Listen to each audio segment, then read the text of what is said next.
In life, there are moments when you stop and ask yourself, how did I get here? Like, why am I standing here? Well, this is definitely one of those moments for me. And I find myself going back to the beginning, back to my roots. I was born to incredible parents, amazing parents who served as doctors in the Indian Army. I was the firstborn, and as far back as I can remember, I made my parents very proud and happy 99% of the time. Okay, slight exaggerations of personal achievements are allowed from time to time, don't you think?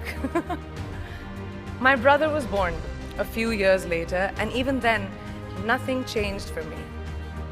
We were both given equal opportunities, and I want to emphasize this. I want to really emphasize this for you because I don't think a lot of people might understand that being equal might seem very normal.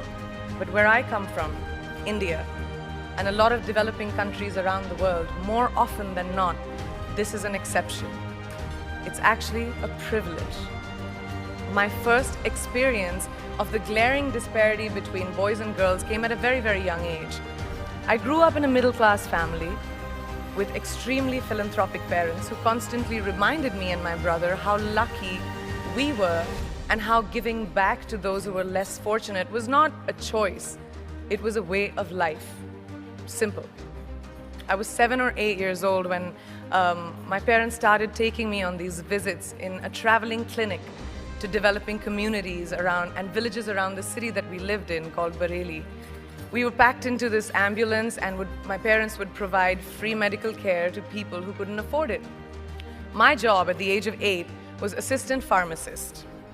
So I would count all the medicines, put them in an envelope and give it out to patients, and I really took my job very seriously, very seriously. But the more I went on these expeditions, the more I began to notice the simplest things that distinguished a boy from a girl or a man from a woman. For example, girls were pulled out of school when they hit puberty because they were considered ready for marriage and babies. That's 12 and 13, while boys still enjoyed their childhood. Or basic human rights such as healthcare were denied just because they were women. Let's call this whole experience trigger number 1 for me. Fast forward a few years and many, many triggers in between. Like a producer-director, for example, early on in my career, I must have been about 18 or 19, telling me that if I didn't agree to the ridiculous terms or painfully low salary in his movie, that he would just replace me. Because girls are replaceable in the entertainment business. That was a memorable one. It made me decide to make myself irreplaceable. But I think what really moved the needle for me and ultimately led me to create the Priyanka Chopra Foundation for Health and Education and around the same time partner with UNICEF was an encounter with my housekeeper's daughter. About 12 years ago, I came home from set early one day and she was sitting in my library reading a book. And she must have been 8 or 9 years old and I knew she loved reading. So I asked her, I was like, it's a weekday, why aren't you in school? And she said, oh, I don't go to school anymore. So I went and asked her mother and I said, why isn't she in school? And her mom said that her family couldn't afford to send her and her brothers to school, so they chose the boys. The reason, she would eventually get married and it would be a waste of money. I was completely blown and it shook me to my core. Eventually, I decided to cover the cost of her education so that she could continue to learn, because education is a basic human right.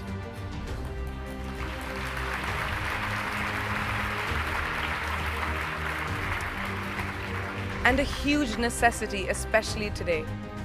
From that point on, I was determined to make a difference in as many children's lives as I could, in whatever big or small way that I could contribute.